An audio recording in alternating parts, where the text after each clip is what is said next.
Voltamos agora ao terceiro bloco do programa Opinião Empresarial, em que tratamos do tema sucessão familiar na empresa. Esta parte vai ficar para considerações finais. E eu gostaria que o senhor Libardi abrisse dizendo um pouco, fazendo uma amarração de tudo que nós trabalhamos aqui.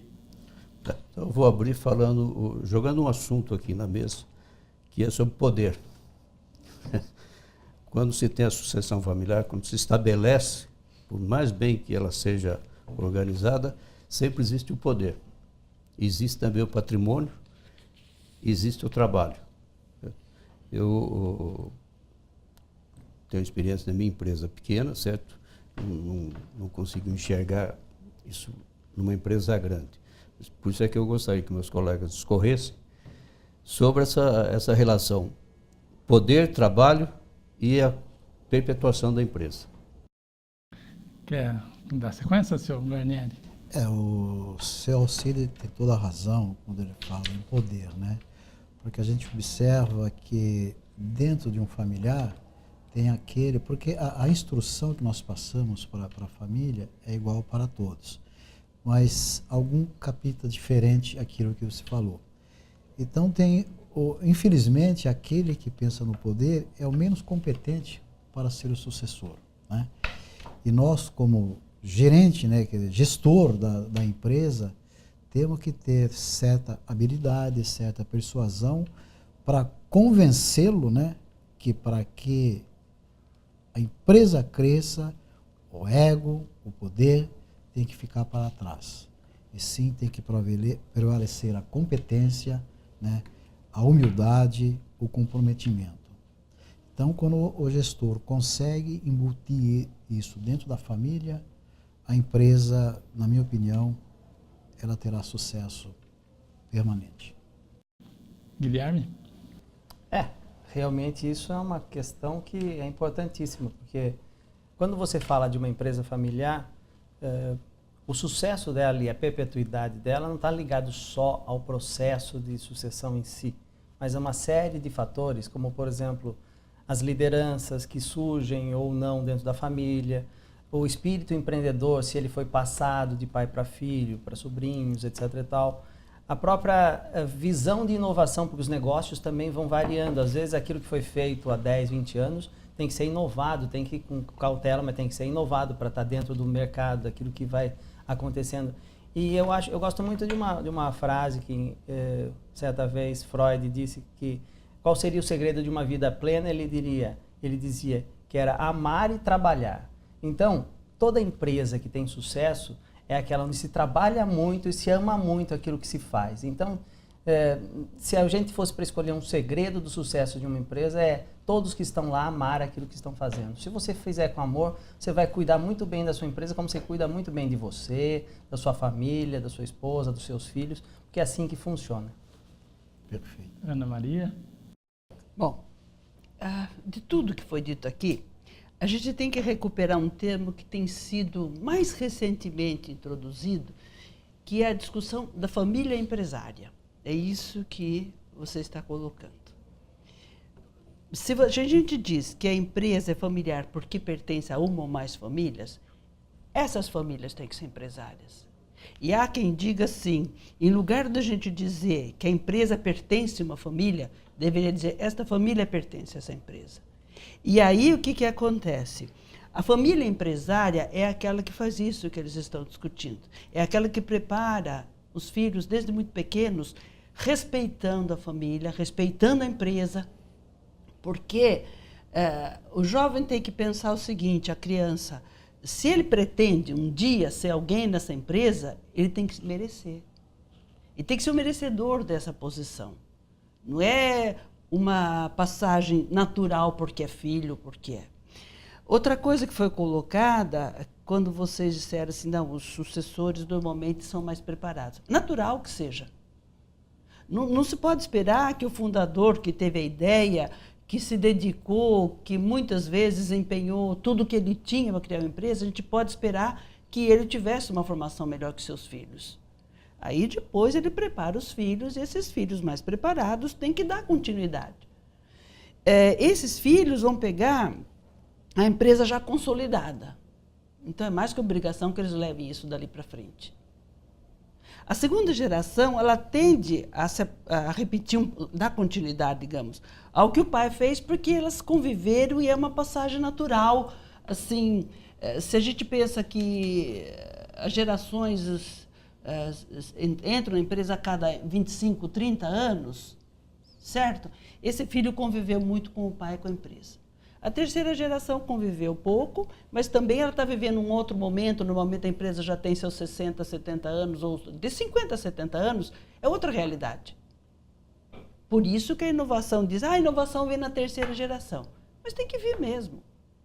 Certo? Agora, a terceira geração tem que ser preparada e ela tem um outro desafio. Aí, no caso, o senhor coloca, vocês colocaram aqui, aí os primos vão ser sócios. Se essa família não tem harmonia lá dentro, esses primos não vão ser sócios, não vão conseguir ser sócios. Porque também é o seguinte, tem um estudo de uma professora da GV que diz o seguinte, normalmente na família, os filhos convivem mais com a família da mãe, mas quando chega na empresa, eles vão conviver com a família do pai.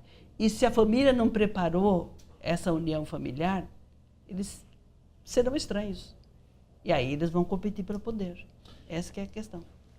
Uma coisa interessante que a professora disse, eu estive num evento e fiz essa pergunta para um dos grandes professores do mundo, que é o John Davis. Eu fiz a pergunta porque eu estava com a ideia de fazer um projeto com as crianças que na nossa família ficou assim agora.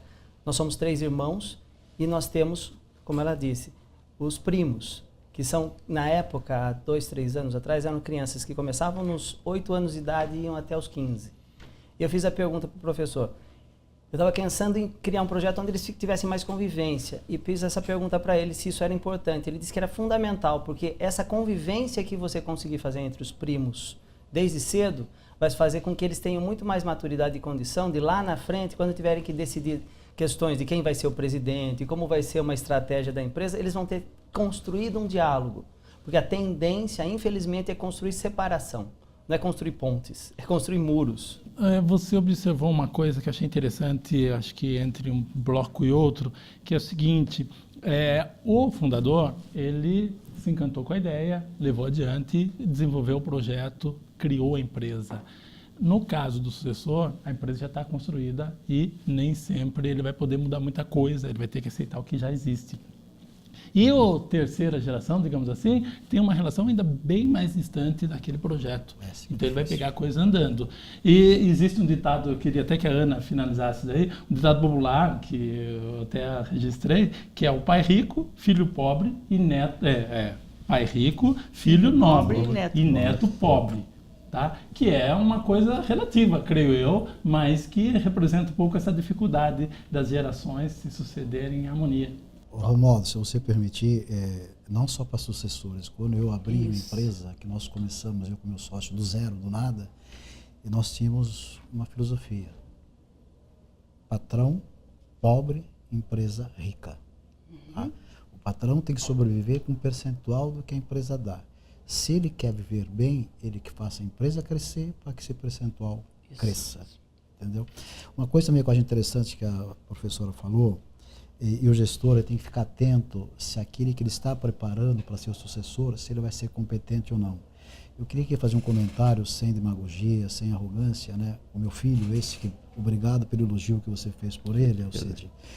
Ele fazendo a faculdade, né, de engenharia, um dia o professor me ligou e me falou: Sérgio, parabéns pelo seu filho. Por quê?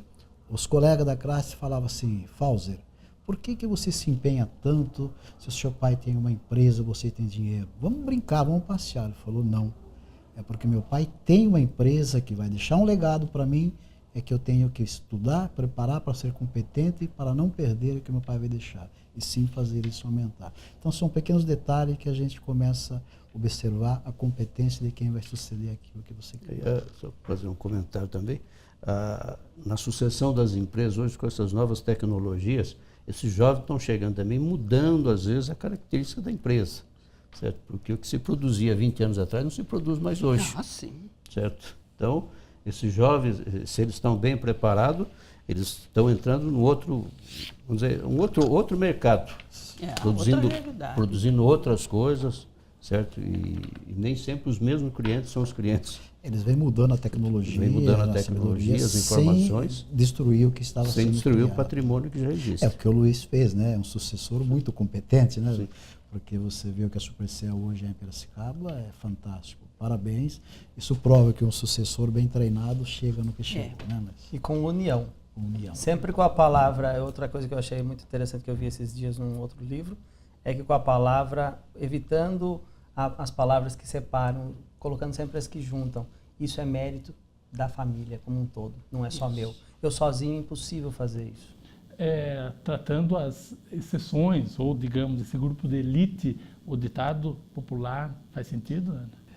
Eu discordo, porque toda generalização ela é injusta. Nós temos alguns exemplos aqui, tá? E muitos outros. Só quando eu mencionei esse número imenso de empresas de grande porte, né, você percebe que não dá para generalizar. E mesmo você não precisa trazer isso para o campo da empresa. Na própria família, que não seja empresária, no governo, em todo lugar, se as pessoas não estiverem preparadas, a primeira coisa que os sucessores querem fazer é distribuir o bolo. Tá? Agora, tem um estudo feito por um professor da Federal do Rio de Janeiro, ele estudou as 500 maiores empresas da revista Fortune e pegou as 3 gerações. O que ele provou no estudo dele é que essas empresas, na geração dos netos, elas eram muito maiores do que no tempo dos avós e eles são muito mais ricos do que os avós eram. Então, quando a gente pensa, é que a gente confunde, como o universo das empresas familiares é quase a totalidade, chega a 80 e poucos por cento das empresas, e como as empresas de pequeno porte chegam a 90% das empresas do mundo, esses universos se superpõem. Então, a tendência do senso comum é equiparar a empresa familiar à pequena empresa. Eu dou uma aula, 2 cursos eletivos na Unimep, um de gestão de pequena empresa e outro de empresa familiar. Eu digo para os alunos, quando nós falarmos de pequena empresa, nós não vamos falar de empresa familiar. E quando nós falarmos de empresa familiar, nós não vamos nos preocupar com o porte dela. A professora falou uma coisa importantíssima. Não dá. Porque, na verdade, o que faria esse ditado funcionar seria só uma coisa. Quando a família é pequena, a empresa pequena é suficiente para manter um padrão, etc. e tal. Para uma terceira geração, crescer é uma obrigação para que se mantenha padrões. Porque o padrão de vida só foi crescendo, só foi aumentando e as necessidades também. Então, se a empresa não cresce, como o Sérgio disse, para a empresa ser rica e poder proporcionar ganho para 2 famílias é uma coisa, para 4 famílias é outra, para 8 famílias é outra, para 16 famílias, e é com essa progressão que crescem as famílias. Então, para garantir uma qualidade de vida superior para uma terceira, 4ª geração com 16, 32, 60 e tantas pessoas, só se a empresa crescer, porque deve ser impossível, você não vai dilapidar a empresa, não tem milagre. Eu queria só colocar uma coisinha. A gente precisa encerrar. Mas Mas, eu preciso colocar um Mauro, exemplo. mas eu queria fazer um comentário, Ok, porque vamos lá. Isso é o muito que você bom. comentou. Professora Ana Maria, você tem uma estatística hoje, qual o percentual de empresa que da terceira geração foram? Por quê? Se esse percentual for pequeno, tem razão o que você falou, o ditado Não dele. existe isso no Brasil. Então, mas aí que tá, porque você precisa que um percentual maior sobressaia para que os netos realmente sejam ricos. Porque se a maioria das empresas quebra na terceira geração, tem razão o ditado que ele falou. Mas O olha, ditado faz é sentido. preciso saber primeiro por que razão essas empresas fecharam. Uma coisa elas podem ter fechado por questões de conflitos familiares. A outra pode ser problema de mercado, questões que aí, esse estudo aqui não existe. Mas uma questão que eu quero colocar para você, um dia conversando com um empresário... Para tentar finalizar. É essa aí. Conversando com um empresário, ele disse assim, Ana, olha, meus filhos estão indo para a empresa, mas eu estou preocupado com isso. Eu não sei como é que eu vou fazer para gerar receita para eles. Eu falei, não é você que vai fazer. Você vai perguntar para os seus filhos, o que é que você vai acrescentar nessa empresa que ela vai gerar renda para você viver da forma como você quer viver? Pensa quanto você gostaria de ganhar. Você vai ter que acrescentar uma linha de produtos ou uma faixa de mercado.